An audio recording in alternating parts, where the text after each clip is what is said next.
So 6 days ago, by the time of recording this video, Toei dropped a new trailer for the newest Dragon Ball anime, Dragon Ball Daima. Now, I know that I've ranted about the sad state of Dragon Ball and the lack of marketing and blah blah blah. I know, okay?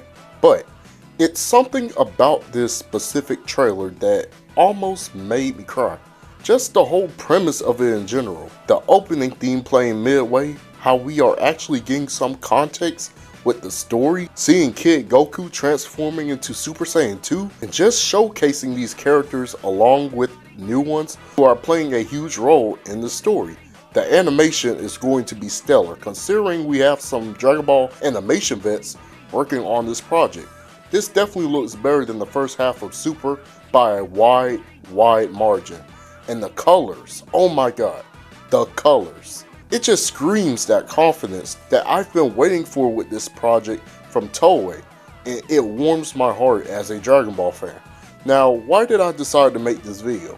Well, I just wanted to talk about Dragon Ball Daima and how it's just a breath of fresh air from the transformations, the power scaling, the stuff we've been getting since the Granola arc, and how this story that the creator of Dragon Ball left, going back to basics with the adventure feel of OG Dragon Ball. Let's get into it! But first, let's roll out the new intro. Absolute peak of human perfection. But there came a day when giant quakes threatened to destroy Krypton forever. 6 schools in 6 years, I've activated my 6th sense for 16 years. Emperor of the sea, I've activated my 6th gear. I wanna rule the world just like I'm Tears for Fear. I'm shifting gears, I went from hell and back of bros, and now I'm sitting Monica's beer. A battle with temptation, Hades never thought it was real. Oracle told me that she foreseen a snake, I'm a sphere. Lucky I'm a son, I strike him down with Poseidon's spear. And when I'm inside, I strike them down with Riptide. No time for getting lost, no trees on the hillside. With all the stuff that's going on with this new series, this just begs the question. Why did the creator decide to go this route when creating Daima?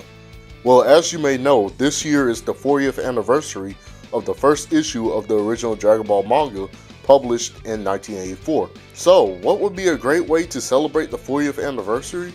Well, going back to basics, to what made the franchise so special to begin with. Creating a story that consists of that adventure and whimsical feel with having epic battles that impact on the growth of certain characters. And that is what the creator of Dragon Ball seems to be going for with the premise of Dragon Ball Daima. However, here's the thing.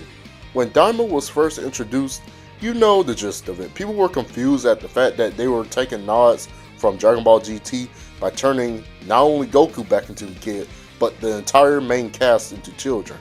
What the hell?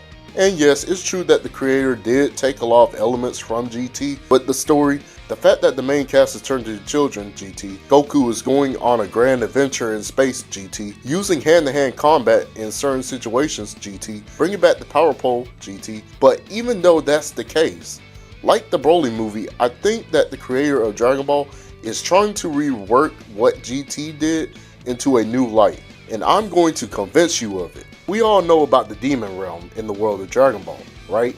I know what you might be asking. There's a Demon Realm?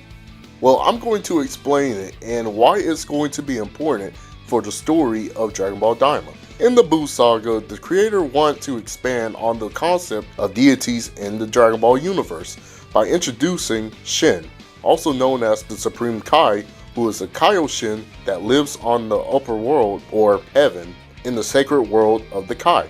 But it wasn't just Shin who lived in the sacred world.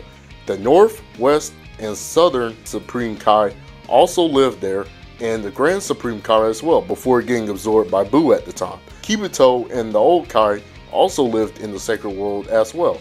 With Shin being the ruler of the Eastern living worlds, the Buu Saga also introduced a ruler of the lower worlds, known as the Demon Realm, entering Dabura. He is the king of the Demon Realm, while also being Babidi's right-hand man. I don't think we ever fully got to see Dabura in the Demon Realm in action, being the supreme ruler. Not in the flashback or anything. All we were given was the context that he was the king in the Demon Realm, and that was it. He was killed by Buu's cookie beam, and King Yama sent him to heaven, but became a good person while in heaven. Surprise, surprise. Which begs the question, what is going on in the Demon Realm now since their king has been deceased? Well, I think that's what the very first episode of Daima is leading into.